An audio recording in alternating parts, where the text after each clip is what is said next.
12 படிச்சு நீங்க வந்து பயிற்சி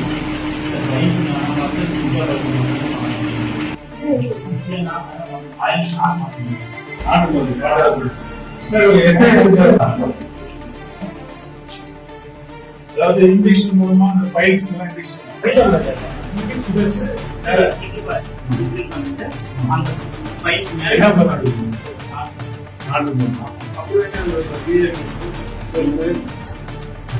பன்னெண்டாவது படிச்சா டாக்டர்னு அர்த்தமா?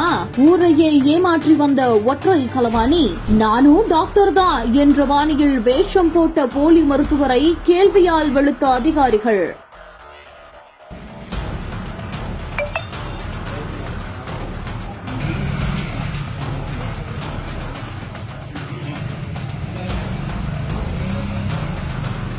திருப்பத்தூர் மாவட்டம் நாற்றம்பள்ளி அடுத்த பந்தாரப்பள்ளி காமராஜ் நகர் பகுதியில நிரல் பில்வாஸ் அப்படின்னு சொல்லக்கூடிய ஒருத்தர் முறையான மருத்துவம் படிக்காம 12ஆம் வகுப்பு மட்டுமே முடிச்சிட்டு நாற்றம்பள்ளி பகுதியில சில நோய்களுக்கு மருத்துவம் பார்த்துட்டு வந்ததா சொல்லப்படுது.